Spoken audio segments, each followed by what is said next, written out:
So praise God, hallelujah. So ngayong umaga tayo po ang magkakasama, wala po kayong magagawa, nakatayo na po ako sa harapan. Praise God at I know na tayo pong lahat, tayo po ay nakatingin hindi po sa kung sino po nakatayo o yung kakayanan ng nakatayo, kundi tayo po ay nakatingin at nakalaan yung ating pong pandinig para po sa salita ng Panginoon. Amen?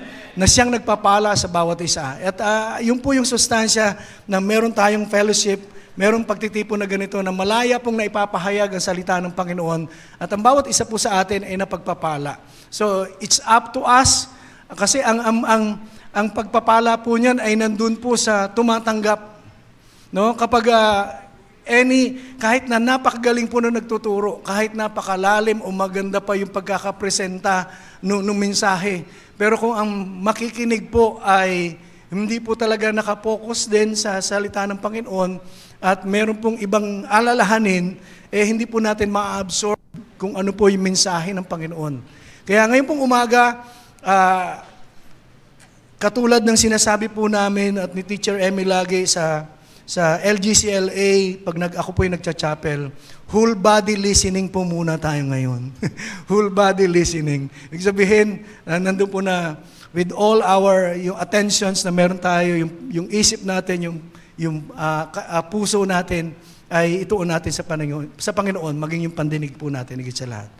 So, praise God.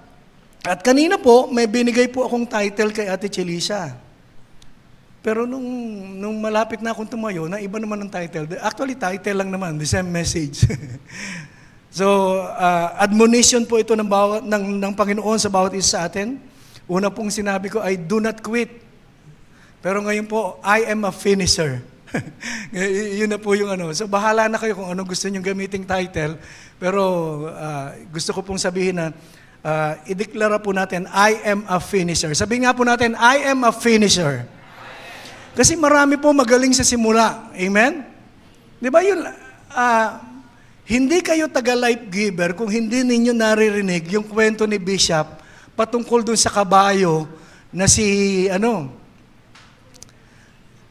ano ba? Nakalimutan ko tuloy yung pangalan.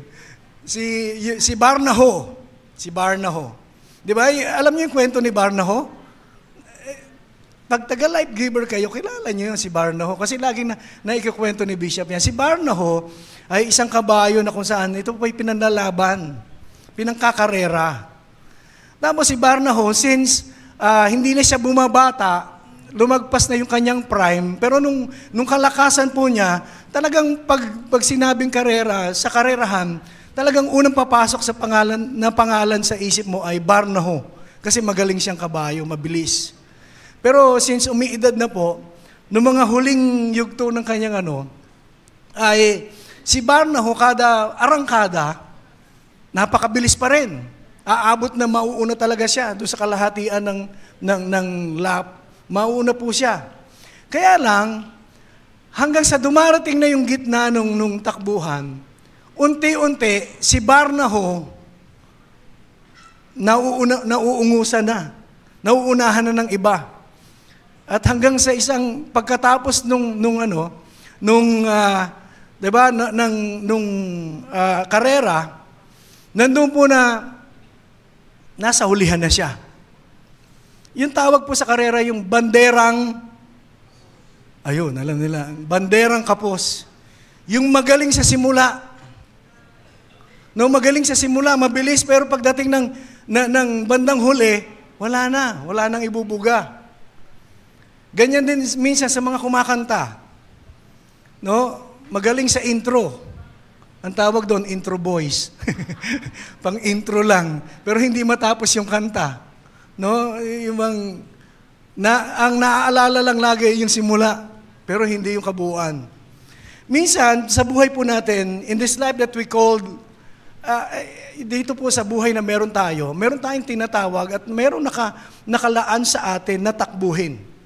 So we are in a race that called life, na kung saan, nandun po na, ang lahat sa bawat isa po sa atin ay tumatakbo. So let us open our Bible to the book of Hebrews chapter 12, verse 1 and verse 2. So basahin ko po muna sa New King James Version. Therefore, we also, since we are surrounded by so great a cloud of witnesses, let us lay aside every weight and the sin which so easily ensnare us, and let us run with endurance the race that is set before us. Verse 2. Looking unto Jesus, the author and the finisher of our faith, who for the joy that was set before him endured the cross, despising the shame, and has sat down at the right hand of the throne of God. So purihin po ang Panginoon sa pagkabasa ng kanyang salita. Pagbabasahin po natin sa Tagalog, ito po yung sinasabi sa ang salita ng Diyos Version, ASND. Napapaligiran tayo ng maraming tao na nagpapatotoo tungkol sa pananampalataya nila sa Diyos.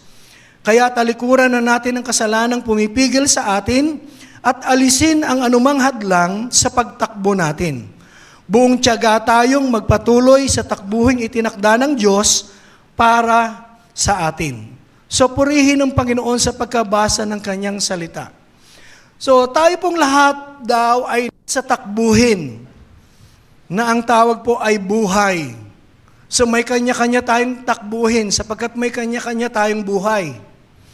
At dito po sa ating pong binasa, sabi po, napapaligiran tayo ng maraming tao na nagpapatotoo. Actually, ito po'y patungkol din sa mga nauna sa atin sa pananampalataya. Pagbabasahin mo yung Hebrews chapter 11, yung mga heroes of faith, mga champions of faith, yung mga tao na naglingkod sa Panginoon, sila Abraham, sila Moses, yung mga nauna po sa atin, ang tawag po sa kanila ay witnesses. No, sila yung mga nauna sa atin. At ang bawat isa, mga kapwa din natin ay mga saksi din po. Napapaligiran tayo ng maraming tao na nagpapatotoo tungkol sa pananampalataya ng bawat isa sa Diyos. So, lahat po tayo ay nandun po na nasa takbuhin ito. And we are given the finisher's anointing. No, binigyan tayo ng anointing, ng pahid ng Panginoon, ng kapangyarihan, kakayanan, no, na ability, divine ability, upang tayo pong lahat ay makarating at makatapos ng takbuhin na meron po tayo. Amen? So, we have the finisher's anointing. Kaya walang isa man sa atin ang hindi makakatapos eh. Kung tayo po ay aasa lamang sa Panginoon sa Kanya pong kagandahang loob at hindi sa magagawa po ng bawat isa sa atin, makakatapos po tayo, hindi lang basta makakatapos, kundi makakatapos tayo ng matagumpay. And at the end of the day, pagkatapos ng buhay pong ito, masasabi po natin na sulit yung lahat ng ating pong pinagdaanan, lahat ng ating pinaghirapan. Sapagkat sa takbuhin pong ito, hindi po magiging madali. No, marami pong struggles, marami pong hurdles, marami pong hindrance sa daraanan po natin. Kaya pinapaalalahanan tayo na talikuran na natin anumang bagay, kasalanan pumipigil sa atin at alisin ang anumang hadlang sa pagtakbo natin. So, pag sinabing finish, ano ba unang naisip natin pag sinabing finisher tayo? O finish na tayo? Lahat tayo may misyon sa mundo pong ito. Pero yung iba, yung pakaisipan pag sinabing finish, siguro matatapos lang ang lahat pagkatapos ng buhay na ito. Yung bang dumating umabot na tayo sa kamatayan. So tapos na yun. Hindi po eh. Death is not a distinguishing mark of being finished in the kingdom of God. Sa kaharian ng Diyos, para sinabing natapos mo na yung takbuhin, hindi ibig sabihin ito yung namatay ka na. Sapagkat the death of our Lord was not the distinguished mark of His completed work, no, of the kingdom of God. Ang Panginoon namatay, pero hindi po yun ang katapusan. Nung kanyang misyon, nung kanya pong kumpleto o yung ganap na kanya pong ginawa para sa bawat isa sa atin, hindi po natapos doon. But a completed work of the mission upon the earth's realm. So dito, nagtapos lang, pero nagpapatuloy pa rin ang Panginoon. So, when we speak of the ending of a mission, we talk about being finisher. So sabi ko po kanina, we are given the finisher's anointing to complete all the mission, all the tasks and life journeys on earth. Kaya hindi natin pwedeng sabihin na gusto ko nang huminto, gusto ko nang umayaw. So ngayon pong umaga, sinasabi ng Panginoon, do not quit. Sabi mo nga sa katabi mo, do not quit. Kahit na anong kalagayan. No, whatever yung severity ng ating pong mga kinakaharap na mga problema, wala pong ayawan. Sapagkat binigyan tayo ng kakayanan ng Panginoon para matapos po natin yung lahat ng task.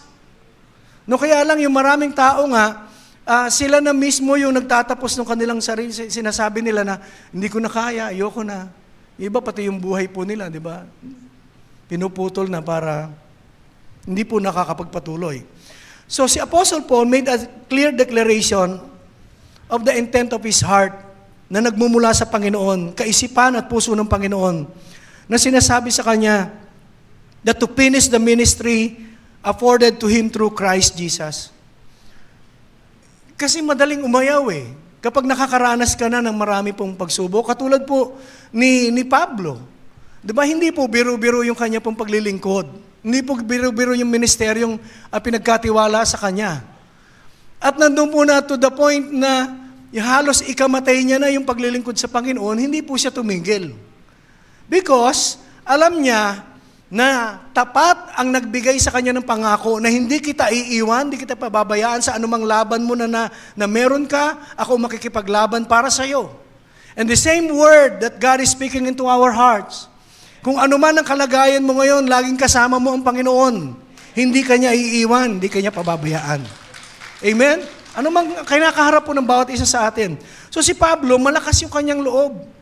Kaya nagpapatuloy po siya. At kaya gusto niya, sabi niya, gusto kong matapos yung takbuhin pong ito. And all of us, the same katulad ng kagustuhan at kalooban ng Panginoon na matapos po ng bawat isa sa atin yung buhay po natin, o yung takbuhin na meron po tayo sa buhay po na ito. So, si Pablo, ganun po yung kanyang ginawa, and perfecting all that he has done on earth through the anointing of the Holy Spirit, through the leading of the Spirit, nandun po na ginawa niya ang lahat. At ipinakita po niya kung paano mamuhay katulad ni Kristo. No? Nawa, ito rin yung goal natin. Kung ano ang nais ng Panginoon, yun din yung gawin natin.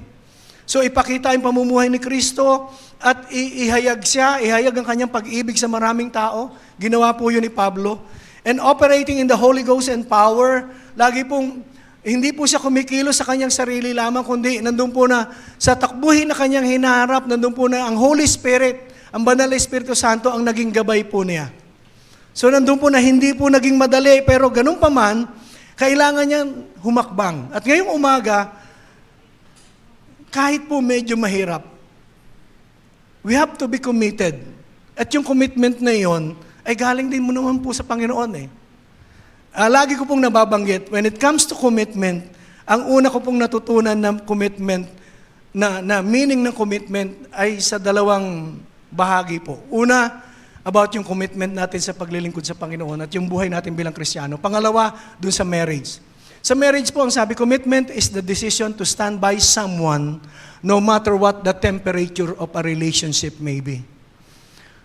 Nung ikaw ay nagsabi sa gitna ng maraming saksi at sa ministro na sinasabing ikaw ba ay nangangako na makikisama sa kanya sa hirap at ginhawa, ano po sinasagot natin? Opo, pastor. Opo, father. Ganun.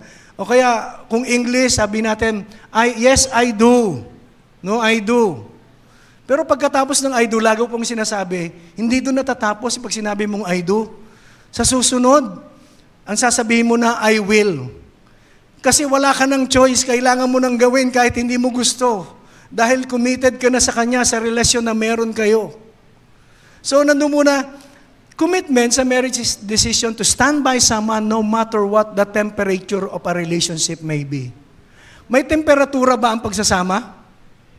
Pag si Pastor Citas, di ba? Naku, about yung pagsasama, very ano po siya dyan. May temperatura po. Minsan mainit. Di ba? Minsan nanlalamig o malamig din. May season ng pagsasama, totoo lang po, bilang tayo, bilang tao. Pero kung sinasabi po natin wala at perfect, wow, edi kayo na. Praise God, sana all. No, walang temperatura. Pero meron talaga eh. May panahon na hindi naman...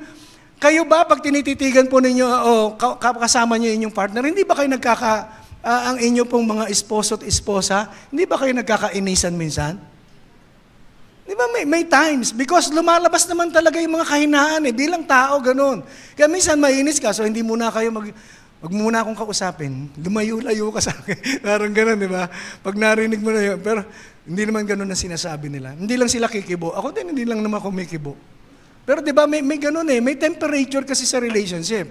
Pero sabi po, no matter what the temperature of a relationship may be, nung sinabi mong I do, kahit na ano na po yun, hindi ka bibitiw doon sa relasyon, hindi ka bibitiw doon sa pagsasama ninyo.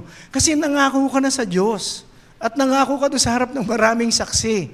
At hindi po biro-biro yung pangako, covenant po yun. At ang pangako po, ang covenant, kapag ang Diyos ang nagpasimula, talagang sisiguraduhin niya na kung ano yung sinabi niya, sasabihin niya, gagawin niya, gagampanan niya. Kaya ganun din sa bawat isa atin, hinihingi at inaasahan bilang mga Kristiyano that we are committed in our marriage. So, hindi po mawawala, wala pong perfect. Wala pong perfect na marriage. Medyo may mga pagkakamali, may sablay dyan, marami. Pero at the end of the day, ang inaasahan sa atin ay nananatili pa rin tayo sa isa't isa. And that is commitment. Nakita mo na yung kahinaan, nakita mo na yung mga flaws, di ba? Parang minsan, ito pala yung pinakasalan ko, ito, di ba? Parang gano'n. Hindi ka naman nagsisisi, pero nakita mo. Pero sa mga nakita mo, bakit nandyan pa rin tayo? Why? Because we are committed dun sa sinabi natin na I do. At pangako natin sa Diyos na sa hirap at ginhawa, no? Sa kalusugan man, no? Sa sakit at karamdaman, di ba? Doon po till death do us part, sinabi nyo bang, ikaw na lang? Oh, di ba? Amen pa rin, I do pa rin. Kasi magkasama na talaga eh. Kaya sa marriage, that is commitment. But when it comes to yung bang Christian life, and being follower, disciple of Christ, commitment is the decision to hang in there when the going gets tough, to take one more step, even when you feel that all your strength is gone. Tandang-tanda ko pa po yung word na yon, yung dalawang meaning ng commitment. Sa isang libro na nabasa ko, nung bago pa lang po akong Kristiyano, na nagdi-discipleship pa lang po kami sa bahay ni Nanay Bining, nila Pastora Baby. Siya po yung district head noon, ng mga youth pa kami. Ay, mga youth pa pala tayo. Dumaan pala tayo sa youth. Praise God. So, ganun po. Yun po yung unang naano ko. Kaya, that's why, hindi ko po ina-attribute doon na kaya ako nananatili. Because of the grace of God. Pero yun yung unang pinaunawa sa ng Panginoon. Na kapag maglilingkod ka, sabi po, even when you feel that all your strength is gone, you take one more step. Talagang hahakbang ka pa rin patungo sa Panginoon. Susunod ka pa rin. Why? Because nandun sa Kanya ang buhay, nandun sa Kanya ang pagpapala. Hiwalay sa Kanya, wala kang magagawa. Amen? Kaya siya yung susundan mo. And the strength to finish, kung tatanungin ko po kayo, gusto niyo po bang lahat maging finisher? Amen, di ba? Sino po dito yung tumakbo na sa marathon, nakaranas po? Dati po, may mga member po tayo, at dati natin kasama si Kuya Ben Coloma, kasama po natin yan. Yan po ay kasama sa Pasig Runners Club. Minsan po, nagkita kami sa rainforest, nagja-jogging din po. Sabi niya, sama ka sa amin. Lagi, tuwing umaga, nandito kami, tumatakbo. Kaya lang, sa pagtakbo po, walang problema, lalo na noon. Sabi ko, naglalaro akong basketball. So, kaya kong sumabay siguro sa takbuhan. Yung pala, iba pala ang takbo ng mga marathoner. Iba yung takbo nila. Iba yung pacing. Sa basketball, kailangan mong mabilis na tumakbo, pabalik-balik sa Pero doon sa kanila, sa pagtakbo ng mga marathoner, meron pong pacing. Nagtataka ako na ang bilis-bilis na nung takbo ko, yung hinahakbang ko, mabilis, sila, parang madalang lang yung hakbang nila, pero hindi ko sila maabutan. Consistent yung pacing po nila. So, nandun po na mahirap Minsan po ay, yung kabarkada ko din, sumali po kami sa PAL, marathon po noon. Pero doon lang po sa 5 kilometers kasi beginners lang po eh. Pero alam niyo po, hindi po ako nakasabay ng takbuhan. May pagkakataon po na talagang umano lang po ako. Naglakad na. But still, ang mahalaga doon, nakatapos. Nabigyan kami ng t-shirt, nakalagay sa likod, finisher. Ang sarap po pala, very fulfilling. Na kahit po na hindi ka nakasabay na mabilis na takbuhan, hindi mo man nakuha yung premyo, pero ang mahalaga, nakatapos. At sa takbuhin na meron po tayo dito, ganun din. Hindi po kailangan ng mabilisan. Palagi na po natin ito narinig. Ito po'y paalala lang muli sa atin. We are in this race called life. At meron tayong kanya-kanyang track na tinatakbuhan. May kanya-kanya tayong pwesto, lugar, na doon ka lang tatakbo. Yun ang buhay mo. Pero sa pagtakbo, hindi po magiging madali. Kung ang iniisip mo kaagad ay ang makatapos. Alam mo yung sabi po, the strength to finish comes from the first having the courage to start. Sabi po, the strength to finish comes from first having the courage to start. Yung lakas daw para ka makatapos ay magsisimula doon sa dapat na meron kang tapang na magsimula. No, kailangan maraming tao gustong matapos yung race na ito. Marami gusto, may mga may maabot, may mga goal sila sa buhay na gusto nilang ma-finish, as if maabot nila yung finish line. Ibig sabihin, makuha nila yung mga bagay na yon na kanilang pinagpe-pray. Pero sabi po, kung hindi po tayo magsisimula at hakbang ng may katapangan, lalo na sa ating pananampalataya, you will not be a finisher. So, ulitin ko po, the strength to finish comes from first having the courage to start. Kapag nakikita po natin na hindi maganda ang mga nangyayari sa paligid po natin, parang mahirap humakbang na may pananampalataya. Parang magdadalawang isip ka, teka, pag sumunod ba ako sa Panginoon, parang kasi nakikita ko, mahirap yung pinagagawa ni Lord eh. Pero kapag sumunod ba ako sa Kanya, makakamtan ko kaya yung ninanais ko, yung aking goal sa buhay? So, kailangan ng tapang para magsimula. Nung una, na tayo po ay nakakilala sa Panginoon, di ba ang tapang po ng bawat isa sa atin? Hindi naman natin kasi alam kung ano ang magiging itsura ng buhay, anong kalalagayan natin sa hinaharap bilang born again. Lalo na kapag nababalitaan mo yung mga born again pinipersecute, no? Lalo na mga sinauna, no? Pinipersecute, tapos kakantsawan ka. Kung baga sa ngayon, marami kang bashers, marami kang haters, no? Pero, di ba napakatapang natin na tumanggap tayo sa Panginoon, nagpatuloy tayo. At hindi lamang tayo nagpatuloy at hindi to lamang tumanggap, sinishare pa natin yung pananampalataya natin sa iba. Amen? Or those were the days. No, ganun pa rin ba tayo ngayon? Ganun pa rin ba tayo katapang habang tayo po yung nagjo-journey sa buhay pong ito? Kasi sabi po, mahalaga yung pasimula, yung tapang na meron ka na magsisimula kahit na hindi mo alam kung ano nakikita mo sa hinaharap, susunod ka sa Panginoon. So, because you want to finish the race na sinet sa iyo ng Panginoon sa iyo pong harapan. So, dito po sa ating binasa, let us look unto Jesus, the author and the finisher or perfecter, pioneer of our faith, who for the joy that was set before Him endured the cross, despising the shame, and has sat down at the right hand of the throne of God. So Jesus is the author.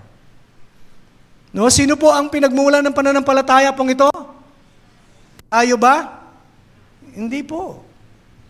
Jesus is the author. Pag sinabing author, the originator or creator, siya yung lumikha. Siya yung gumawa ng pananampalataya pong ito na inirigalo po at pinagkaloob sa bawat isa sa atin. And He is also the finisher. One who finishes, one who completely performs.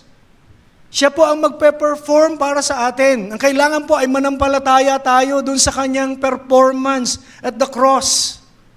No, siya po yung gumawa. So He is the author, the originator, the creator. He is also the finisher, one who completely performs, one who puts an end to. Siya yung nagbigay ng katapusan. Doon sa kalagayan natin dati na makasalanan, na tayo po ay nasa sanlibutan, nandun po na siya yung tumapos noon. At binigyan tayo ng panibagong buhay. And the one who completes or perfects. So if we are in Christ, we are complete. Amen? We are perfect in the sight of God. Although may bilang tao in our flesh, makakagawa pa rin tayo ng mga bagay na hindi po kalugod-lugod sa Panginoon. Sometimes. Pero ganun po na tayo po ay inaasahan ng Panginoon. At ang kanyang admonition ay magpatuloy po tayo. Do not quit. Sabi po, it takes persistence and self-encouragement. Sa marami pong lingkod ng Panginoon noon na manababasa po natin, isa po si David. Sa mga kalagayan po na nahirapan po siya sa kanya pong takbuhin. Pero ganun pa man, nandun po na napagwagian pa rin. So ngayon po umaga ang mensahe ay tayo pong lahat, we have given the finisher's anointing na makakayanan natin, mawi-withstand natin lahat ng mga pagsubok na dumarating sa atin. Because our victory is assured because Christ was victorious. Kung mananagumpay ang Diyos na meron tayo at nananahan sa atin, tayo po'y mananagumpay. Amen? And also, we are more than conquerors through Him who loved us. Sa Romans 8:7. So, quitting is a shortcut leading to failure. Tandaan po natin, yung pag-quit o yung pag-ayaw sa buhay ay magdadala sa atin patungo sa pagbagsak po natin, to our failures. So this morning, we can finish strong if we focus on Christ. Sa Kanya lang tayo titingin. Kasi ngayon, marami pong distractions. No, sa buhay Kristiyano lang natin ngayon. Ngayon, parang naging komplikado na. Parang ang dami ng parang napaka-busy na ng tao. Ngayon, parang yung bang hindi na ganun ka-timbang, yung pagbibigay natin ng halaga, hindi na ganun kabigat. Hallelujah. Ayaw lang natin magkukumpara ng generation to generation. Pero di ba, nabago yung focus ng tao, nabago yung commitment ng tao, nabago yung kanilang priority sa buhay. No? Ewan ko lang po, even sa mga lingkod ng Panginoon, miski sabihin na natin mga pastors,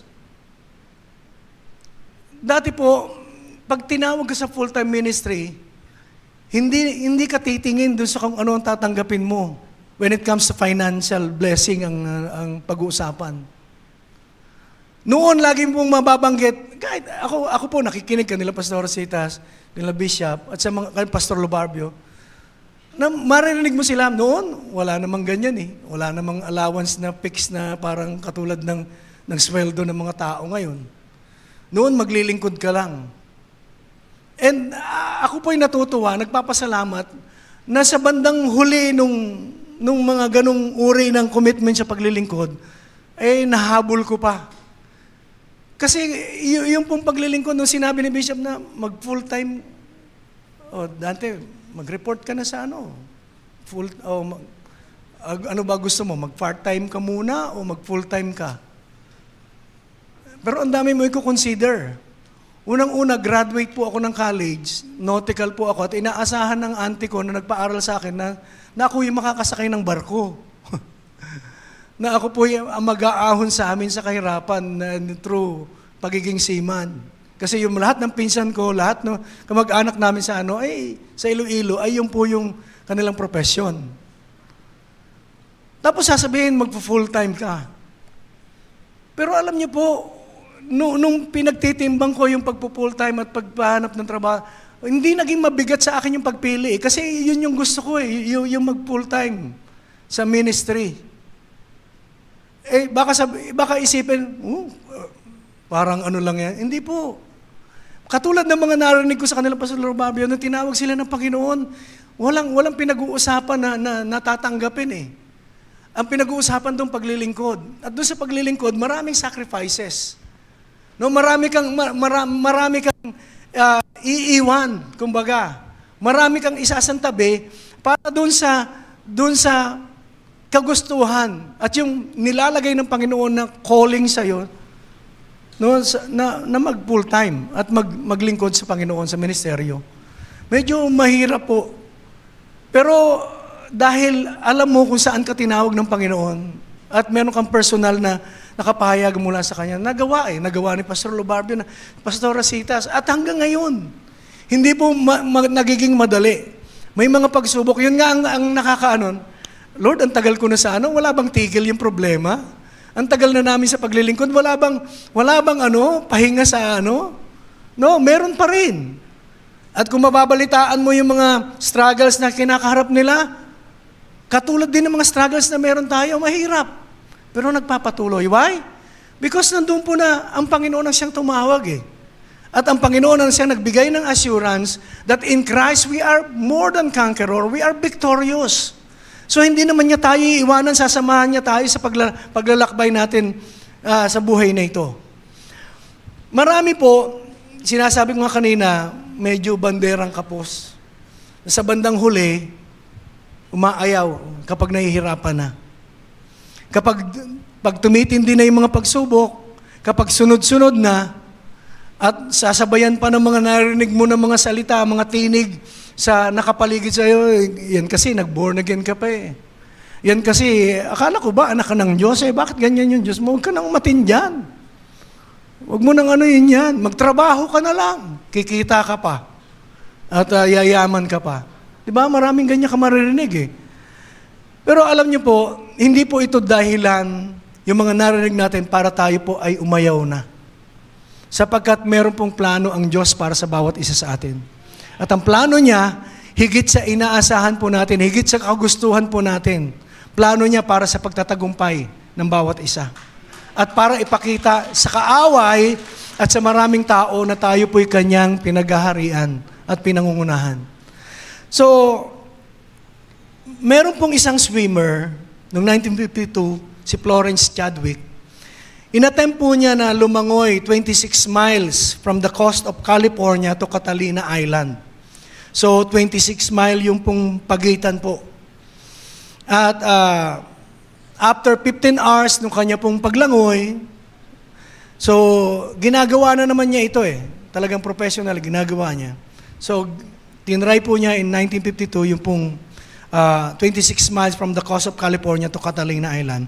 After 15 hours, a heavy fog began to block her view. She became disoriented. So, nandun po na, nung lumalangoy na siya, nakaka 15 hours na po siya, nandun po na, alam niyo po, mahirap yung wala ka nang nakikita. Kahit nga sa barko, yung nakasakay ka, yung bang pagwala na yung mga isla, yung horizon na yung nakikita mo, yung bang parang wala na, parang nasa gitna ka na lang ng dagat. Minsan, yung isip na, paano kaya kung biglang nagkaroon ng bagyo? ano kaya mangyayari sa akin? Nandito kami sa gitna ng dagat. Ang ganun po, parang nasa kawalan. So siguro siya, nandun po, nadidistract po siya, dahil sa mga sobrang fog na ano po niya. So hindi niya na, mas maganda kasi yung nakikita mo yun eh. Yung nakikita mo yung destination mo, di ba? Parang meron kang, yung bang na-aware ka na, yung pa pala, malayo pa ako o malapit na ako. So, natatantya mo yung sarili mo. So, she gave up after 15 hours. Pero alam niyo po, sa kanya pong pag inanalyze niya, at inalam po niya, she learned that she had quit just 1 mile short nung pong kanyang destinasyon. So pag sinabing 1 mile, 1.6 kilometer na lang yung kanya pong destinasyon. So ibig sabihin, malapit na. Doon sa 15 hours, malamang ilang milya na yung kanyang naabot. Pero dahil po doon sa sa distractions na kanya pong nasa kanyang harapan, nandun po na tumigil po siya. So hindi niya po na-reach at hindi po nagkaroon ng record na natapos niya yon. But 2 months later, Chadwick tried a second time to swim to Catalina Island from the coast. Again, ganun din po ulit yung kanya pong na encounter. Yung makapal po na hamog. But this time, she reached her destination and becoming the first woman to swim the Catalina Channel. Chadwick said she kept an image of the shoreline in her mind even when she couldn't see it. So di ba sabi ko nga kanina, may fog, ang hirap na hindi mo alam yung destination mo at hindi mo natatanaw. So parang nasa kawalan ka. Kaya ang tendency, ma-discourage ka, tigil na nga lang ako, parang malayo pa eh. Pero nung pangalawa niyang try, kahit na ganun po, maraming fog, pero gumawa siya sa kanyang isip na nandyan na lang yung kanyang destinasyon, malapit na. No? So sa kanya pong, pinikit po niya yung kanyang mata habang siya po'y lumalangoy at nandun po na, binivisualize niya, nandyan na lang, malapit na. At alam niyo po, narating po niya yung kanyang destinasyon. So ano po ang sinasabi po dito? Sa buhay po natin, we are in this race called life. Wala pong ibang sinasabi ang Panginoon kundi, let us fix our eyes upon Him, upon Jesus. No? The pioneer and the perfecter of our faith. When the problems of life cloud our vision, kasi pong we have an opportunity to learn, to see our goal. Parang dito na pumapasok yung pananampalataya. Sa buhay na meron po tayo, kapag marami na pong problema yung dumarating sa atin, at katulad ng mga fog na yung vision po natin about the future o yung buhay natin ay hindi na nagiging maganda, so may tendency na umayaw po tayo. Pero alam niyo po, being in Christ, at alam po natin yung grasya ng Panginoon na masagana sa buhay po ng bawat isa sa atin, as Christians, and as yung mga people who know the revelation of grace at na-receive po natin, yung mga foggy experience sa buhay na yon, sabi po, we learn to see our goal with the eyes of faith. So ibig sabihin, kapag hindi mo na alam kung ano ang magaganap sa kinabukasan, diyan na pumapasok na dapat kang manampalataya. Gamitin mo na yung pananampalataya ng Diyos na ipinagkaloob sa'yo. So wala kang nakikitang maganda, kaya nga faith eh. Pag-asam o pag-angkin sa mga bagay na hindi mo nakikita pero as if nandyan na siya sa iyong harapan. O tangan-tangan mo na yung mga bagay na yon, na yung pinananampalatayanan. So yan po yung pananampalataya. So the New Testament letter to the Hebrews urges us to run with perseverance the race marked out for us, fixing our eyes on Jesus, the author and the perfecter of our faith. So when we feel like quitting, this is our signal to remember not only what Jesus Christ has done at the cross. Kapag para bang gusto mo nang umayaw at nahihirapan ka, at gusto mo nang tumigil, no, sa pagpapatuloy sa buhay na ito bilang mga Kristiyano, o sa kung anumang goal mo na gusto mong marating pero parang nanghihina ka na, sabi po, yun po yung signal. Yun yung panahon na kung saan lalo tayong tumingin sa Kanya. No, sapagkat titingnan natin, ang Panginoong Yesus, hindi naging madali yung Kanyang journey. Maikli, kung tutuusin, yung kanina naging journey in His earthly ministry. Pero sa lahat ng yun, naranasan niya yung lahat ng sakit. No, lahat ng pagpapahirap, lahat ng sakit, emotion man ito, physical, lahat po naranasan po niya. Pero hindi siya umayaw. Sasabihin natin, siyempre, Diyos siya, anak siya ng Diyos. No, nung panahon pong yun, 100% nagkatawang tao po siya. At kung ano yung nararanasan ng tao, nagugutom po siya, nahihirapan po siya, nasasaktan po siya emotionally, physically. So katulad din natin, pero hindi siya umayaw. No, He finished the race. So, yung author po ng Hebrews uses the imagery of an athletic stadium. So, di ba, kung babasahin natin sinasabi po dito na, therefore, since we are surrounded by so great a cloud of witnesses, let us lay aside every weight and the sin which so easily ensnares us, and let us run with endurance the race that is set before us. So, ang imagery, ang gusto niyang ipaunawa sa atin, o yung bang ilarawan sa isip natin, ay ang isang stadium. Halimbawa po, parang Ninoy Aquino, yung mga Coliseum, parang ganyan po. Na may isang stadium na meron pong may track and field na po doon area. So, ibig sabihin, di ba pag stadium, pag biniswalize mo yung stadium, nandun po yung track, yung oval, tapos dito, maraming bleachers po doon, may upuan, di ba? May mga upuan. Marami kasing nanonood. Parang sa basketball, ganun din naman po yun, yung stadium, di ba? So, nandun po na, dito, yung imagery na ginamit po ng author, ay athletic stadium. And among spectators, yung mga nakaupo doon sa paligid ng stadium, ay yung pong mga spectators na tinatawag, ay mga heroes of the Christian faith. Para bang tayo yung nasa sa loob ng stadium at tayo po, ang bawat isa sa atin yung mga atleta. Yung mga nanonood po ngayon doon sa nakapaligid sa atin, ay yung mga heroes of the Christian faith. Sino ba yung mga heroes of Christian faith? Basahin po natin yung Hebrews chapter 11, makikita po natin doon. Yung mga, dahil sa pananampalataya, nag-alay si Abel, no? Tapos yung mga sumusunod po doon, si Enoch, di ba? Sila Abraham, no? At marami pang iba na mababasa po natin sa Hebrews 11 na mga heroes of faith. So sila yung mga spectators, tayo po yung mga runners, yung mga athlete. And then, nandun po na,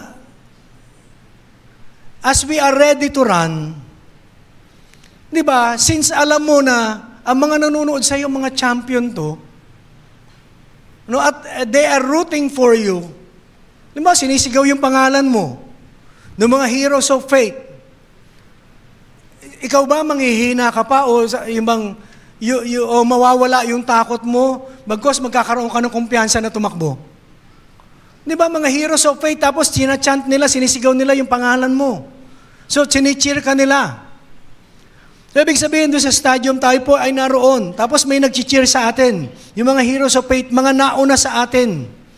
No? Sabi po, therefore we also, since we are surrounded by so great a cloud of witnesses, yung mga cloud of witnesses ay yung mga nauna sa atin sa pananampalataya. So, yung po sa Hebrews 11, mga heroes of faith. And then, sabi po, yung stadium po ay puno ng mga taong naka-gold medal na. So may pressure, siyempre, sabi mo, teka, tatakbo ako, magagaling itong mga nandito, mga spectators. Pero kung sila po ay nag-cheer para sa'yo, ibig sabihin, nalakas ang loob mo. Kasi, biruin mo, they are on your side. No, nakikisimpatya sila sa'yo. So, those person of faith in the Hebrews 11, the new runners enjoy to lay aside every weight or handicap and run with patience. Parang ini-encourage tayo. Natapos namin yung takbuhin. Hindi madali, no? Nakakapagod. Pero sabi ng mga taong ito, lay aside every weight o yung handicap. Anumang mga kahinaan mo, even in sin in general, sabi niya, alisin mo. Huwag mong pansinin, tumakbo ka and run with patience. Kasi hindi naman pabilisan yung takbo pong ito. Alam niyo po, marami na po tayong mga kapatid. Hindi po natin sinasabi para paalam sa kanila na sila po yan. Marami po din, wala na sa pananampalataya. Marami po nagbalik na din sa dati nilang pamumuuri ng pamumuhay. No? Kasi hindi po mahirap hindi po madali. Hindi po madali maging Kristiyano. Mahirap magpaka-Kristiyano. Lalo na yung mga pagsubok na dumarating sa atin, diyan po tayo nakikilala Pero ganun pa man, let us run with endurance.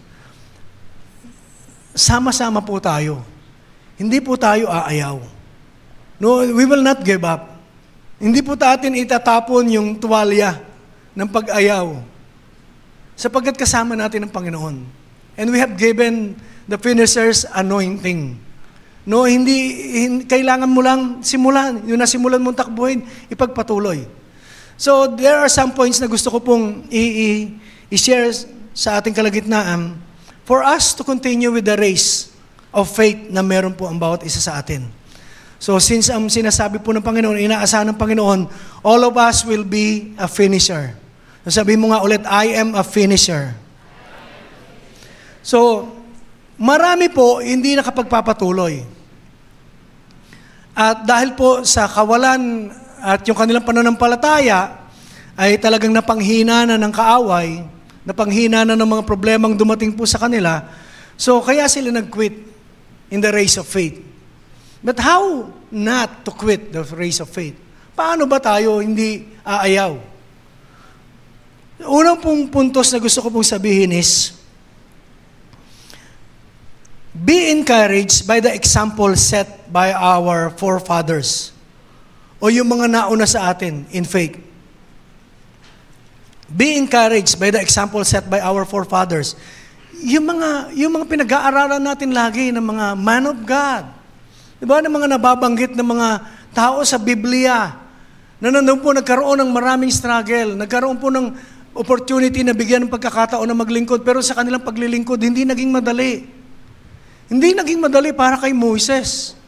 No, na lumaki po siya doon sa pangangalaga ng iba, na hindi po niya magulang. Tapos nag-struggle po siya na nakikita niya yung kanyang kababayan ay inaapi. Kaya nung hindi niya na matagalan, 'di ba? Pinatay niya nga yung isang tauhan ng paraon at nandoon po na nangaalipin sa kanila. At nandoon po na sa wilderness, matagal po siya doon. Maraming kahinaan, maraming weaknesses, pero nandun po na pinadaan sa maraming pagsubok, napadaan sa maraming pagsubok. At nandun po na na-train ng Panginoon. Kaya nung bandang huli, naging effective na leader. No? Pero maraming kahinaan, sila David, si Abraham. No? Marami pong mga kahinaan. Pero ganun pa man, nandun po na minsan ang kadalasan pong problema, yung handicap po natin is yung lack of faith. Sapagkat marami po ang umaayaw dahil sa yung kanilang pananampalataya po ay nanghina o nawala na talaga. So,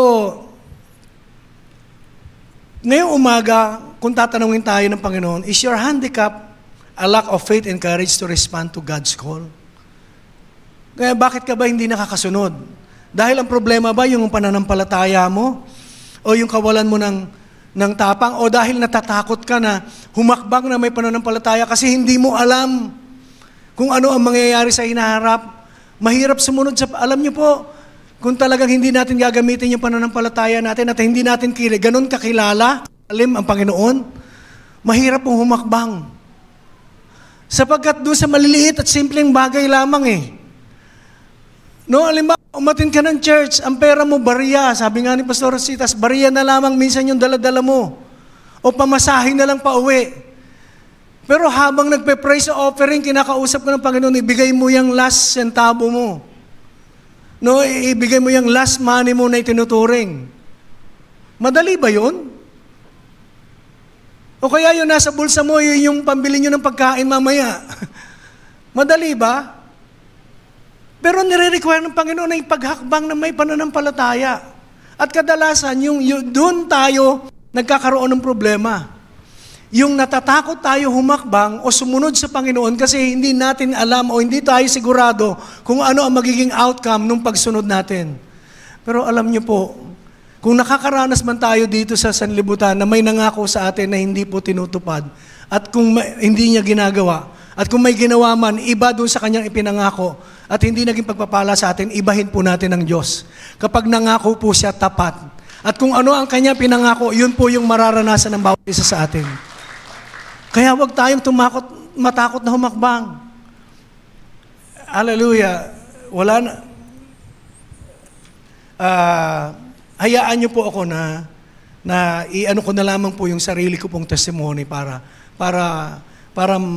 mas malaya akong masabi. Kasi hindi ko po pwedeng malaya masabi testimony ng iba. May ikukwento lang ako. Nung sinabi ni Bishop na mag full-time at maglilingkod ako sa Panginoon, lalo na di ba, yung word natin dito sa Life Giver, may tinapay o wala, maglilingkod tayo. Ang una pong pumasok sa akin noon, marami kong inisip. Unang-una, baby pa lamang po si Dana. Nagagatas po siya.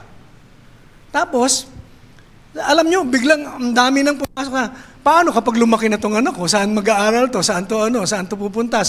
Ano kaya mangyayari sa amin? Ano kakainin namin? Lalo na narinig ko sinabi ng tatay ko, nako, magpapastor ka? Paano papakain mo sa pamilya mo? Ganun naman talaga eh. Ganun naman ang sinasabi kapag magpo-full time ka o ipagpapalit mo yung profession mo doon sa ganun po yung mga salita. Pero deep inside my heart, nandun po yung fire burning to serve the Lord. Na hindi ko alam kung paano, hindi ko alam kung ano, pero gusto ko lang humakbang na may pagsunod. Marami pong yung aking pong in-law noon, mga in-laws, yung sa side po ni Ate Shirley, sabi nga sa akin, nung bandang gusto mo mag-tricycle ka na lang. Mag-tricycle ka, pero yung alok naman niya, tama lang naman, sa point na pangdugtong, di ba, kumbaga. Pero sabi ko, hindi yun ang plano sa akin ng Panginoon. That's why, sabi ng iba, siguro nahirapan ka na kaya ka nagpastor. No, yung iba daw, wala na kasi makuhang trabaho kaya nagpastor. Hindi po. Marami namang opportunity, lalo na kung nakapag-aral ka, maraming pwede kang pasukan. At marami kang, kung talagang papasukin mo at yung bang ikukommit mo yung sarili mo doon sa mga trabaho. Pero hindi Mas na ko po yung Pero alam niyo po, magmula po nung tinanggap ko yung ng paglilingkod. Wala naman po yung lahat ng takot ko na unti-unti pinakikita sa akin ng Panginoon, ito yung kinatatakutan mo. Ito yung ginagawa ko ngayon. Nasaan yung takot mo ngayon? Sabi ko, mapapahiya ka lang sa Panginoon Sabi ko, Lord, pag nag-aaral na yung anak ko, saan mag-aaral si Dana? Mahal na pagpapaaral ngayon. Wala pa yung gaano mga scholars noon, di ba? Pero alam niyo po, natayo yung Life Giver Christian Learning Academy. Nakatapos si Dana ng elementary. At nung time na nakatapos siya ng elementary dito po sa Life Giver Christian Learning Academy, may mga scholarship na dito sa Pasig. Nakapasok na po yung So, libre naman ng eskwelahan sa high school, Rizal High, nakatapos po siya. Sabi ko, Lord, prayer namin ni Ate Shirley, paano po yung college? Parang, biruin mo, ang haba ng panahon na pinrovide ng Panginoon yung lahat ng pangangailangan mo, elementary to high school, katatakutan mo lang ngayon yung college. Sabi ko, mahal po Mahal ang tuition. Pero alam niyo po, lahat na ngayon, graduate na No?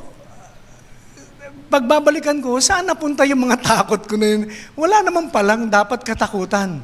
Ang kailangan lang, humakbang lang po tayo na may pananampalataya. And God will provide. Amen?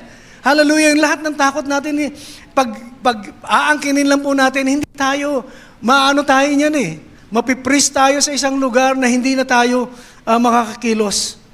And nandun po na, katulad po ni Abraham. Si Abraham, in Hebrews 11, verse 8, sabi po, sinabi ng Panginoon sa kanya, pumunta ka doon sa lugar na iniuutos ko sa'yo. And sabi po, by faith, Abraham obeyed when he was called to go out to the place which he would receive as an inheritance.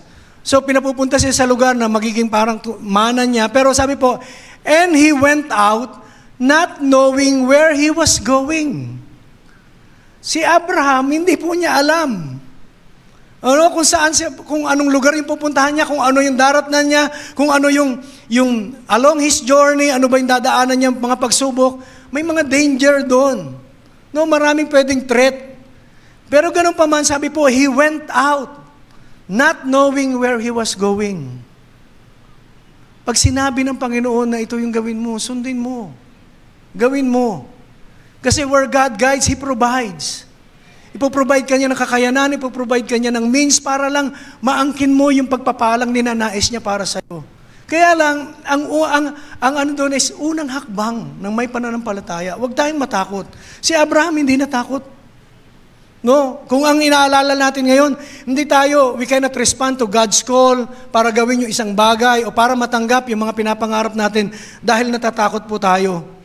Si Abraham, hindi niya talaga wala siyang alam patungkol sa kanyang pupuntahan.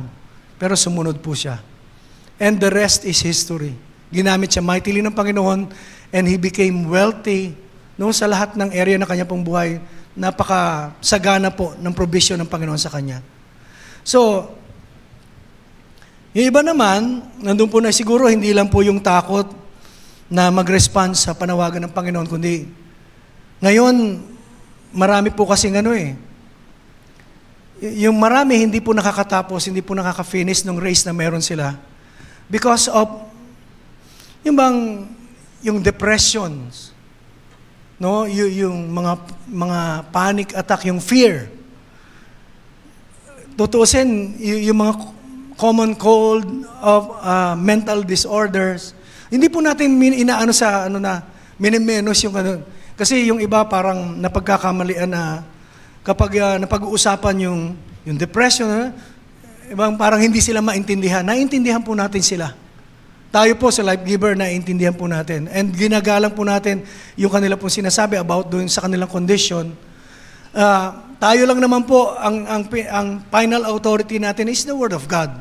Iyon lang yung gusto nating i-share.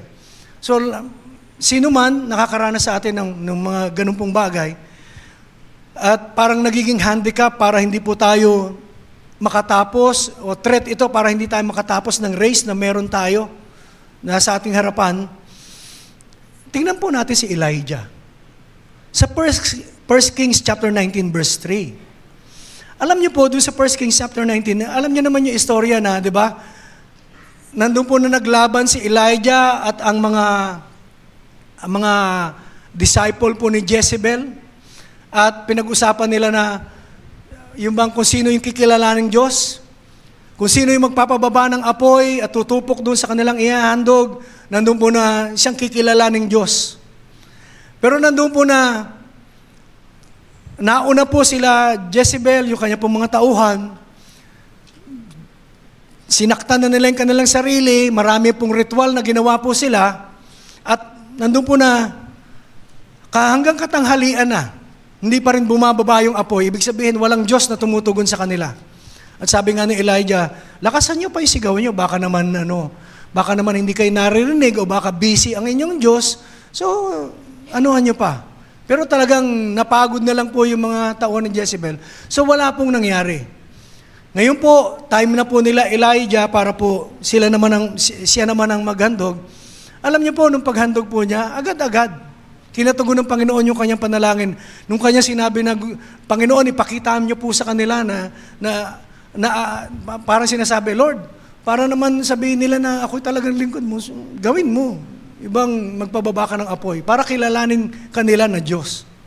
Alam niyo po, ganun po ang nangyari, di ba, bumaba. Kaya lang, after nun, agad-agad, may threat na dumating sa kanya, na hinahunting na po siya nila Jezebel at papatayin po siya. Alam niyo po, anong nangyari? Sa 1 Kings chapter 19 verse 3, nandun po na Elijah was so frightened that he ran to Beersheba and on into the desert so fast. Sabi po, and when he saw that, he arose and ran for his life and went to Beersheba which belongs to Judah and left his servant there. Katatapos lang mula sa isang labanan na nakita niya kung gaano ipinakita ng Diyos na siya ay makapangyarihan. Nandun po na kinatugon ng Diyos yung kanyang panalangin. Tapos sa isang iglap na kung saan dumating po yung threat, pumasok po agad yung takot sa kanya. Tapos nandun po na mixed emotion na po siya.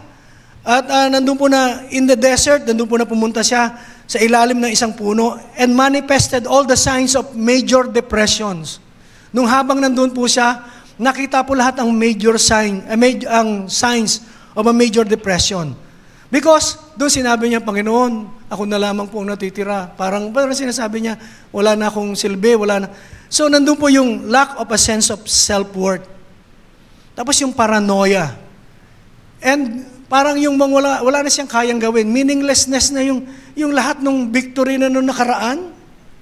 Parang nakalimutan lang saglit. Kasi yan po yung sign ng depression. Yung bang, yung tingin mo sa sarili mo, wala ka ng kwenta, wala ka ng halaga. Tingin mo sa, bang lagi kang may takot. Tapos laging para bang meaningless yung mga nangyayari kahit na minsan magaganda na may nangyayari sa'yo. So, on Mount Horeb, he entered into a cave. Pumasok siya sa kuweba. And then, the word of the Lord came to him sa 1 Kings chapter 19, verse 9, and said, "What are you doing here, Elijah?" Elijah, anong ginagawa mo dito? Parang kung sesermonan lang, kung tayo lang yung, siguro kung tayo ang Panginoon, tayo ang Diyos, Elijah, ano ka ba? Katatapos lang ng labanan doon Di ba ipinakita ko naman sa iyo kung gaano ako makapangyarihan? Pinakita ko din sa kanila, sa mga kaaway mo, kalaban mo, na ako ang Diyos na tumugon ng panalangin mo, nagpababa ako ng apoy. Bakit ganyan ngayon ang nararamdaman mo? Tinatanong lang siya, anong ginagawa mo dito? Alam niyo po, the champions of Hebrews 11, yung mga heroes of faith, have run the race victoriously and now encourages us na katulad po nila ay maging spiritual champion din po tayo. Si Abraham, may kahinaan. Si Elijah po, meron din. May handicap lahat. Miski nga po yung disciples, di ba? Si Peter, medyo proud. No? Si Judas naman, iba naman ang isip. No, makapanlamang at medyo di ba? So, iba-iba po. Pero yung mga champions of Hebrews 11, yung mga heroes of faith, they ran the race victoriously. At ngayon po, ini-encourage po ang bawat isa sa atin to become spiritual champions too. They were not perfect people. Yun mabanggit, si Noah. Si Noah po, lasinggero. Kaya nga nagkaroon ng pagkakataon yung nakapasok yung kasalanan. Nagawan siya ng kahalayan ng mga anak at nandun po na, alam po natin yung istorya. Si Abraham, sa Genesis 20 verse 2, nagsinungaling. Sabi niya doon sa kanya, nung tinatanong siya ni Elimelech ba yun, nandun po na, sino siya? Tinatanong po si Sarah, sabi niya, ay, ano ko lang to? Ano sabi niya? Kapatid ba? So, nagsinungaling siya. Sasabihin natin, hindi, para naman sa to. Kayo ba, papayag na nagsisinungaling kayo ng Di ba sa Panginoon, walang gray area black or white. Pag may naniningil ng sabihin mo, wala ako dito, pero nandun kayo sa loob. Di ba? Pagsisinungaling pa rin yun. Pero hindi nga lang grabe. Hindi naman mortal sin yun Hindi naman natin ikapupunta sa impyerno. Pero ang usapan dito, nagsinungaling pa rin tayo. So, ibig sabihin, no one is perfect. Si Noah, yung mga heroes of faith na nabanggit po doon, si Abraham is a liar. Si Samson, a person of passion. Kaya, nandun po na napagnasaan niya yung mga, punong-puno siya ng pagnanasa. Si Rahab po was a prostitute. Si Moses po, may problema sa hindi niya ng anger. 'Di ba nagalit nga siya nung walang lumabas na tubig kaya pinalo niya At minsan din yung sinabi ko kanina na may pinatay po siya. Nandun po na sa Ehipto, nandun po na may pinatay po siya. So mayroon siyang temper problem. Mainitin ang ulo ni Moses. Naiinip siya. Ayaw mo lumabas tubig, ginataw niya. Yung bato. And si Gideon po, napakaliit ng tingin sa sarili. At puno ng takot. No? And, sabi po, maraming mga man of God. Si David po, ano po si David, yung kahinaan niya? He was adulterer. And murderer. Not only were these people not perfect, they are not even close to perfection. Hindi man sila nakalapit Ibig sabihin talagang wala, kulang, may mga kahinaan. Pero ganun pa man, pag-aaralan mo yung buhay nila sa Biblia, they progress towards the finish line of Christ-likeness. Talagang sa buhay nila nakita yung imahe, yung karakter ng Panginoong Hesus-Kristo. No, pero naging proseso. Hindi po agad-agad, pero proseso. Pero nandun po na lahat ng yun. Ibig sabihin, marami silang kahinaan, pero they have run the race. At ngayon, binabasa natin sila sa Hebrews 11, sila yung mga heroes of faith. Pero paano ba nila nagawa yun? Although they are not perfect, pero nagawa nila. Ibig sabihin, it's all by the grace of God. Hindi mo pwedeng pagmalaki na ako yung resident pastor, ako yung bishop, ako yung, hindi po eh. May mga kahinaan din po tayo. Pero sa kahinaang yun, sagana ang grasya ng Panginoon sa buhay po ng bawat isa. That we can finish the race God has set before us. Kung titingnan lang po natin yung mga karanasan ng mga nauna sa atin at magiging encouragement ito para sa bawat isa sa atin. So this champion of yesterdays testify to us today. Parang nagte-testify sila actually sa atin. Parang sinasabi ni Noah, alam nyo, yung pag-iinom pwede namang tigilan. Ako po, talaga namang ako, sa alcohol lang po ako eh. Hindi ako nagbisyo ng sobra-sobra doon sa mga drugs and pero lahat naman natikman. Pero talagang, ang struggle ko po noon sa alak. Kasi madaling yung pag-inom eh. So, pero ganun din. Parang sinasabi ng Panginoon, meron kayang pigilin, lalo na ng Panginoon. So, Abraham reminds every liar, kung siya ay nagsinungaling, parang sinasabi na siya ay pinatawad ng Panginoon, and then he finished the race, that every liar can tell the truth.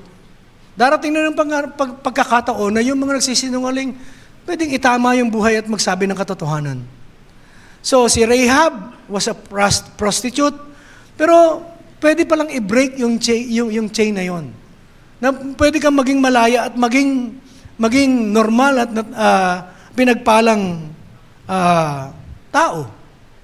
So si Gideon, that testifies that you can face your fears.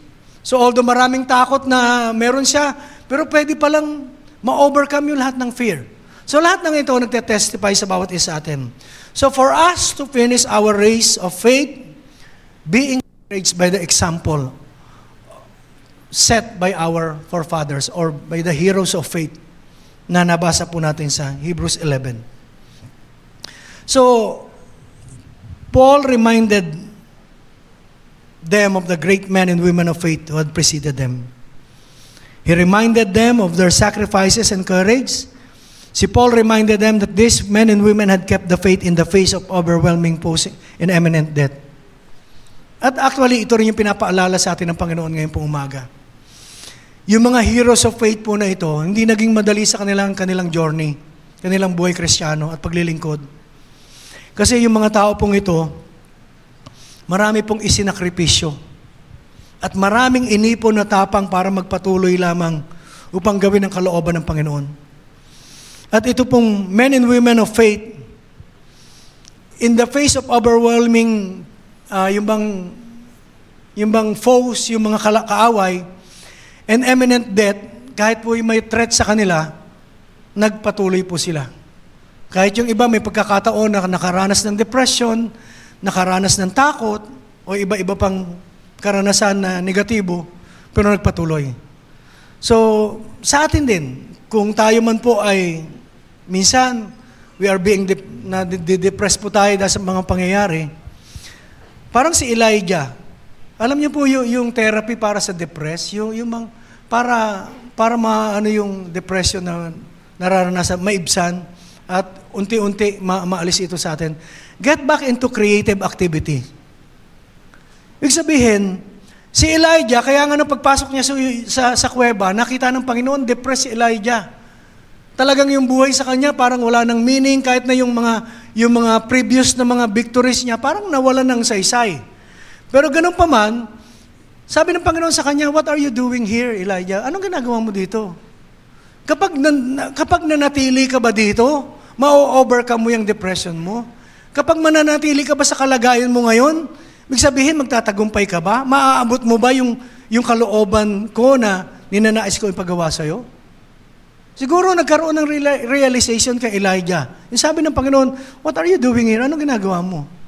So ang sinabi po rito, pag-aaralan natin sa 2 Kings chapter 19, verse 1 hanggang 18, God called Elijah to face the wilderness and on his way anoint a king over Syria and a king over Israel and Elijah to be a prophet. Ang ginawa ng Panginoon, sabi niya, bumalik ka doon sa pagkatawag ko sa'yo. Ganito, pumunta ka doon sa ilang, at nandun po na, pumunta ka, and i-anoint mo yung hari ng Syria. No? At yung pong si Elisha, kailangan mo puntahan, at i-anoint mo siya bilang isang propeta. So pinabalik siya sa dati niyang pagkatawag, sa dati niyang ginagawa, sa dati niyang trabaho. So para sa atin, somehow, sinasabi ng Panginoon, bakit natin nahayaan na kapag may mga problema tayo, punta na lang tayo sa isang sulok, magmumukmuk na lang tayo. Huwag tayo manatili doon sa sa pakiramdam na negatibo, kundi bumalik tayo. Balik tayo sa church. Balik tayo sa prayer. Balik tayo doon sa communion natin sa Panginoon. Balik tayo sa relationship natin with God. Balik tayo sa dati nating ginagawa bilang Kristiyano na kung saan nakikita naman natin na nagiging productive yung buhay natin. At kailanman, kahit na dumating mga problema, hindi tayo natitinag sapagkat malakas yung ating pong pundasyon sa salita ng Panginoon. So balik tayo sa Word of God. Kaya sabi ng Panginoon kay Elijah, ba't ka nandyan? Hindi yan yung lugar mo. Hindi yan lugar mo na ma-depress, magkaroon ng takot. Hindi yan. So, go into creative activity. Gawin mo ulit. And the assurance that God has many other people who have not bowed to the evil one, awareness that there are others who share your sufferings can be reassuring and encouraging. So, knowing din, kaya nga may fellowship eh. Kapag nangihina po kayo, kailangan nyo ng ka-fellowship. No, kailangan nyo ng kausap. Kailangan nyo na mag-i-encourage sa inyo. So, kung meron kayong kakilala, may mga grupo tayo, men and women, may mga grupo. Pwede naman tayong tumawag. O kaya, pwede rin pumunta sa church, nandito lang. Nami-miss po namin yung mga panahon noon na may mga papunta sa church na magpapa-counsel, hihingi ng payo, hihingi ng confirmation about their prayers na dinadala sa Panginoon. So, ngayon pwede pa rin naman. Open po ang church. Di ba, lagi sinasabi ni Bishop, kapag bukas po yung pintuan ng simbahan, pwede kayong pumasok. No? Pwede po kayong pumasok. At kung ano po yung dati nga, may mga pumupunta pang taga-ibang church dito, dadaan lang dyan. Tapos biglang impression ng Panginoon, dito sila papasok. At may tatawag na lang, sino po yung pastor po dito? Pwede po makausap. Ganun po, na maglalabas po ng kanila pong hinaing at mga ano. So, napagpapala because of the Word of God na sinishare po natin. So, since hindi lang po naman tayo yung nakakaranas niyan, responding to God's call to action can be healing. Katulad ng ginawa ni Elijah. Kung nanatili siya doon sa kuweba, hindi siya makakabalik sa sa sirkulasyon ng buhay na dating normal. Pero nandun po na, kahit na ano po yung kanyang naranasan, na-overcome po niya. Why? Because he doesn't quit and he was encouraged dun sa mga pananampalataya ng mga nauna pa sa kanya. Pangalawa, sabi po, drop every weight or hindrance. Like the heroes of faith, we are not perfect either. Hindi po tayo perfecto. We all carry a lot of weight with us throughout life that tends to impede our spiritual progress. Kahit na nga matagal ka na sa Panginoon, minsan, meron ka pa rin ilang bagay na hindi mo ginigive up o iniiwan. No? Meron pa rin minsan yung iba, may bitterness pa rin, may hatred pa rin, kaya nagiging hindrance sa pagpapatuloy natin. Kaya hindi matagumpay ka, hindi ka magkaroon ng kapayapaan, may mga points na pag dumarating sa buhay mo na maalala mo ulit na ano po tayo, imbang hindi nagiging maganda yung ating pakiramdam. So, we are all carry a lot of weights with us throughout life. Pero ganun pa ma'am, sabi po yung mga weight of outright sin. Ano po yung weight of outright sin? Things that we know are wrong, but we have simply been unwilling to let go of them. Mga bagay na dala-dala po natin na alam naman nating mali, pero hindi po natin mapakawalan. Yung katulad na halimbawa sinasabi ko kanina, kung may galit ka sa mga tao noon pa man, mga pangyayari noon, o sitwasyon noon na hanggang ngayon, pag naisip mo na nagagalit ka, na nawawala ka sa focus. Sabi po yan yung mga outright sin. Outright sin entangles the feet so that the runner trips and falls. Yung pong larawan po ng outright sin ay parang tali na nakatali po sa paa ng isang atleta o mananakbo. So kapag nakatali ang paa mo, makakatakbo ka pa. Hindi. Ano pa mangyayari pag tumakbo ka, nag-try ka? Tutumba ka lang. Kaya yung mga outright sin, yung mga hindi natin mapakawalan, nandun po na bitterness, yung lying, yung pagsisinungaling, yung inggit, and even yung idolatry, or any sexual sin, sabi po, mga outright sin po yan, na parang gapos, na hanggat mo hindi mo pinapakawalan, let go. Hayaan mo na. No, yung galit, hayaan mo na, magpatawad. Pinatawad na tayo ng Panginoon, magpatawad na po tayo. May karanasan tayong hindi maganda noon sa mga mahal natin sa buhay, sa kung sino mang tao na nagdaan sa buhay po natin, pakawalan na po natin para makapagpatuloy po tayo. No, para mapinis po natin, makapagtapos po tayo ng takbuhin na nasa ating harapan. So, yun po yung mga outright sin. And the weight of besetting sin. Yung besetting sin, things that we have tried to get rid of, but they keep coming back time and again. So, yung besetting sin, yan naman po yung sinubukan na nating alisin, pero pabalik-balik. Sabi po, memories of past mistakes, yung mga maling desisyon na nagawa natin noon, na kapag naisip mo, talaga, sana kung, di ba, kung ginawa ko lang yun, kung ganito sana ginawa ko, nagkakaroon ka na, nako-condemn ka lalo. So, memories of past mistake, bouts with addiction, yung addiction po, any forms of addiction, ang tawag po doon ay besetting sin. Wrongful habits that we cannot break are among the many besetting sins that encumbers our advancement. Yun po nakakapag-ano din sa atin. And the weight of distractions. The weight of distraction. Sin is not the only thing that keep us from being spiritual champions. Sometimes those weights are things that are not necessarily sinful. So hindi lang pala yung mga kasalanan, hindi lang yung mga maling emosyon na meron tayo, hindi lang yung pagsisinungaling, hindi lang po yung bitterness, kundi yung weight of distraction is mga bagay na kung saan hindi sila necessarily sinful, but they are distraction that keep us from progressing spiritually. Ano po yun? Ngayon, nasa takbuhin po tayo ng buhay. At habang nasa takbuhin tayo, gusto ng Panginoon, intact yung ating relationship sa Kanya. But because of the weight of distractions, ano po yung weight of distractions? Yung mga bagay na sanlibutan. Yung kagustuhan ng tao na magpakayaman, yung pagiging busy ng mga tao na sa maraming bagay na ipagpapalit na ang para sa Panginoon. Sabi mo, katulad ng Sunday, di ba? Ilang oras lang naman tayo. Alam niyo po noon, parang ang Sunday po, Saturday and Sunday, ano niyan eh. Yung holy at saka set apart na mga araw para sa mga Kristiyano noon. Kasi yung Sabado, paghahanda yun para sa kinabukasan.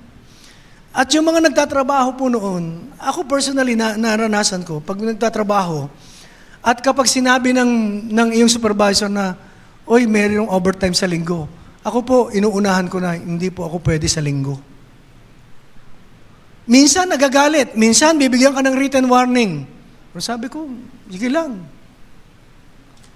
Kasi, ewan ko po kung paano yung bringing up sa atin, pagpapalaki na. Ako po kasi yun ang noon, marami po kaming kasabay, mga youth, mga young achievers ministry, mga young professionals. Pagdating po yung pananampalataya at yung sa work, hindi mo pwedeng May mga tayo noon, young professionals, tatapos lang na accountant, nagtrabaho sa isang kampanya, tapos ang ginagawa ng boss niya, sabi niya, ito, pepekein mo lahat ng gagawin mong sabi na, boss, I resign. Kakukuha lang noon ng trabaho, pero nag-resign. Kasi ayaw niya mag-compromise. Kasi alam niya, yun ang panuntunan ng isang Kristiyano. Pero ngayon, sabi nga, hindi mo na makilala yung Kristiyano at hindi. Kasi parehas na lang ng ginagawa. Yung pagpapahalaga. So, hindi ka man nakakagawa ng kasalanan na sobrang na sabihin natin mortal sin, hindi man bitterness, hindi man yung besetting sin, hindi man yung outright sin, pero nandun po nagkakaroon ng distraction, hindi ka pa rin malayang makalakad kasi meron pong humahatak pa rin yung business of this world. We are preoccupied with so many things. So sabi po, yung weight of distraction, they are distraction that keep us from progressing spiritually. The author of Hebrews speaks of laying aside every weight that so easily ensnare us. Sabi po, there are many things in life that are not particularly sinful in themselves, but they have the potential to become weight that slows us down, hold us back, and impede our progress. They are pursuits like ambition. Yung ambition ng tao. Sabi nga, wala pong masamang mangarap, wala pong masamang mag-ambisyon. Hindi po masamang maging busy tayo, okay lang po yan. Hindi po busy magnegosyo, hindi po bawal magtrabaho, hindi po bawal yumaman, okay lang po. Pero ang inaano dito, yung relationship natin sa Panginoon. Ano ba naging kalagayan? Hindi na tayo makasunod sa Kanya, hindi na tayo makatakbo dahil sa mga iniisip natin yung ibang bagay. Na alam naman natin, useful, akala natin okay naman, pero hindi, nagiging hadlang. Kaya yung mga priority natin sa buhay. No, Jesus must be the center of our lives. Hindi po siya number 1. Kasi yung number 1, napapalitan ng number 2. No, center. Lagi sa lahat ng area ng buhay mo, consider mo lagi ang Panginoon. Siya yung Panginoon eh.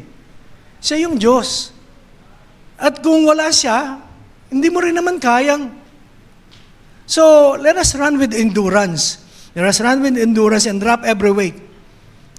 Kalimutan na natin yung mga bagay na nagpapahina sa atin at nagpapabagal sa ating pag-progress as a Christian, yung growth natin bilang Kristiyano. So, kailangan lang po ay i-give up natin yung mga ilang bagay, mga kahinaan natin. Alam ko po kung napanood niyo po si Forrest Gump, di ba napanood niyo? Kay Tom Hanks, yung pelikula. So may scene po doon na si Forrest Gump po, ano po siya mentally slow siya. Ang kanya pong IQ ay 75, parang ganun po. And physically challenged po siya.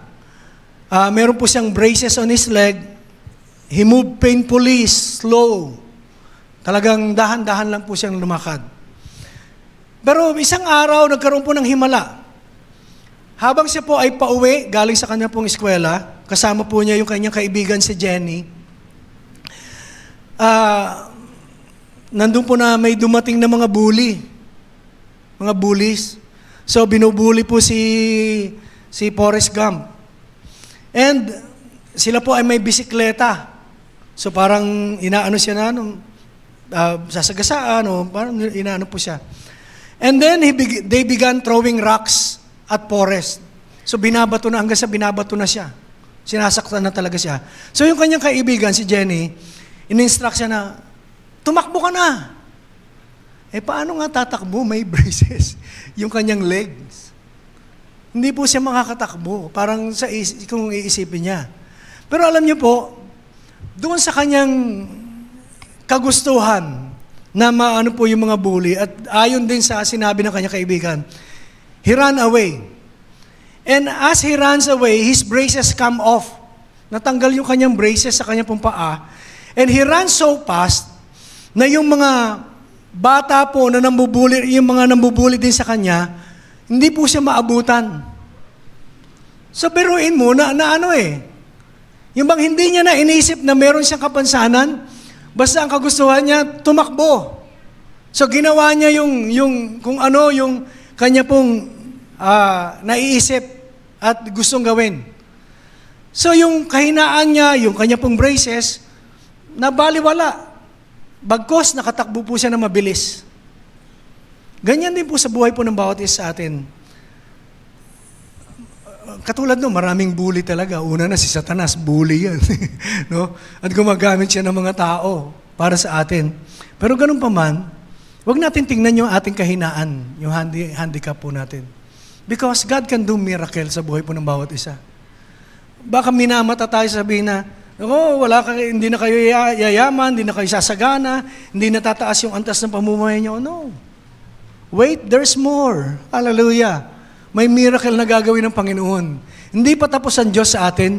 Tumatakbo pa rin tayo sa takbuhin pong ito. Amen? At kasama pa rin niya tayo.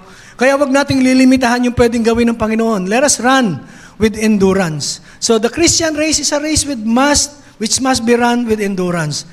Everyone's life is different. Hindi po tayo, sabi po yung racetrack, meron ka lang isang linya na tatakbuhan doon.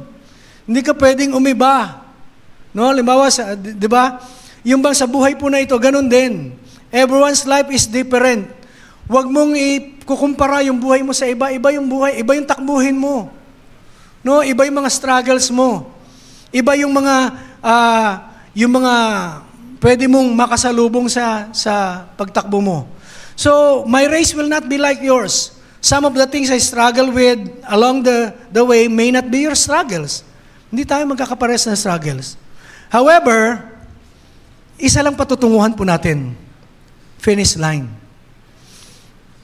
And strategies are the same. Para lang po tayo, isa lang yung finish line. Iba-iba tayong takbuhin, iba-iba tayo ng buhay, iba-iba tayo ng struggle, pero iisa lang destination natin, yung finish line.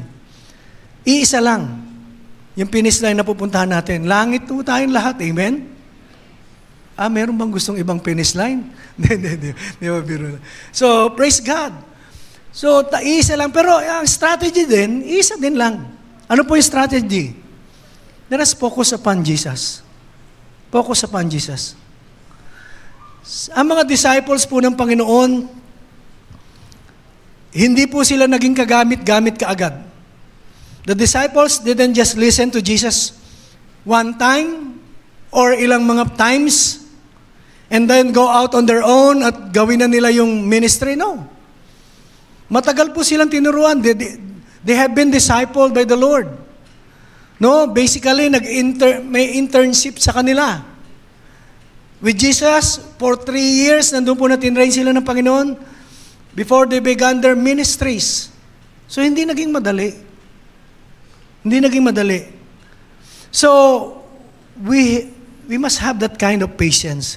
Kasi ang meron tayo ngayon, generation, microwave generation. Ano ba ginagawa ng microwave?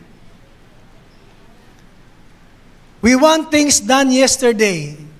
Iniinit na lang natin yung pagkain, lalagay natin sa microwave. Kahapon pa yun eh.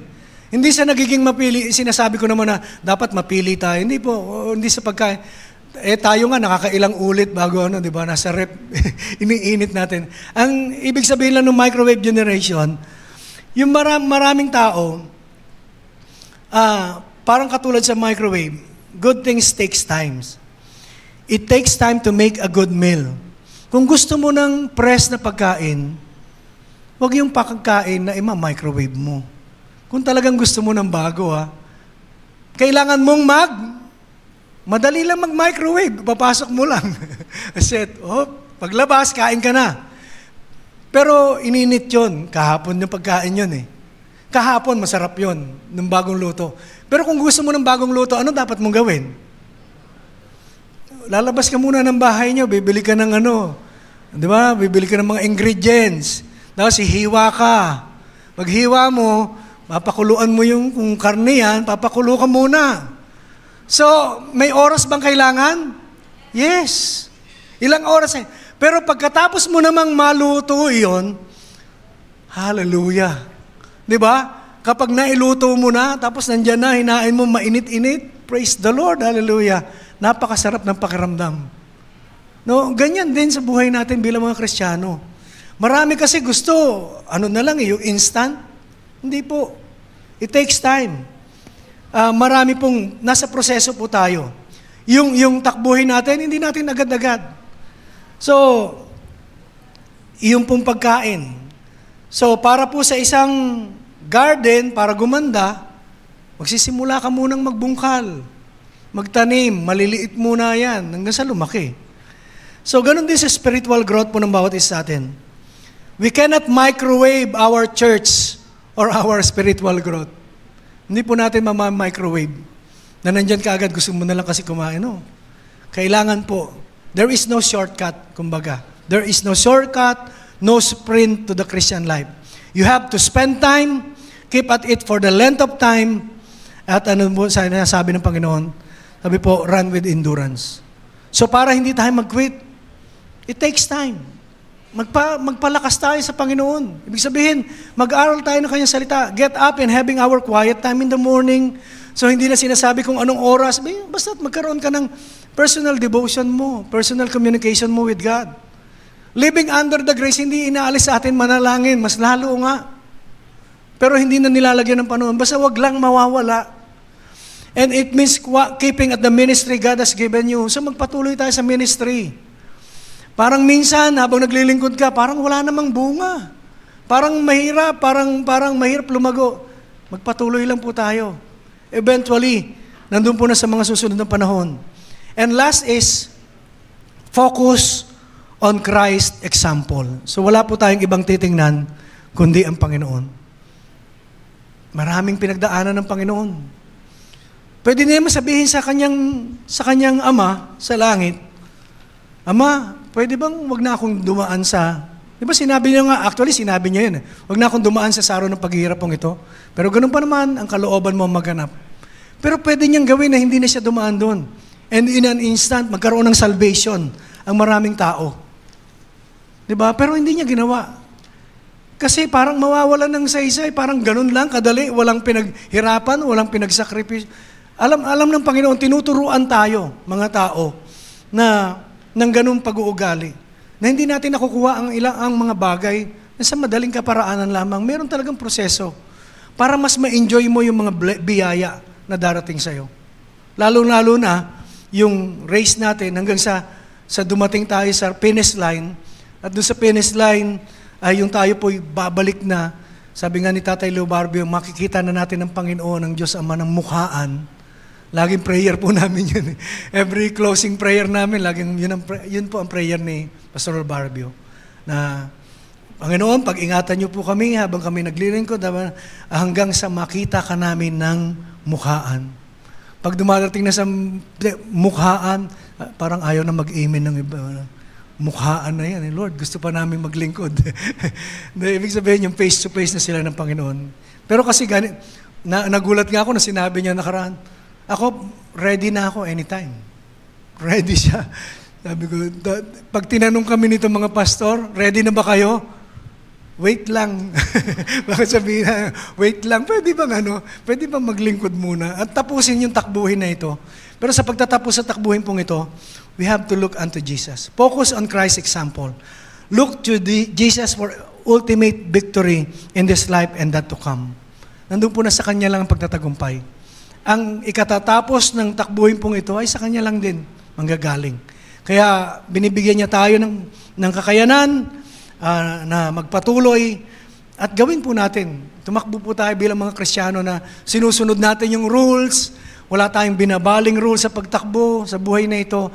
Nandun po na kalooban niya yung ating pong pilit na inaapuhap o gustong maganap sa buhay po ng bawat isa. At kung yun po yung ating kalooban, nandun po na, katulad ng mga heroes of faith pong ito, nandun po na kasama din tayo sa mga magiging saksi sa mga ilan pang mga atleta na tumatakbo din sa buhay na ito. Tayo din po ay witness para i-cheer din natin sila. Nangyari din yan sa amin, kaya nyo yan. Takbo lang tayo ng takbo, magpatuloy lang tayo. Kasi ang Panginoon naman ang magbibigay ng kalakasan sa atin at magpo-provide ng lahat ng ating pangangailangan. Amen? Palakpakan po natin ang Panginoon.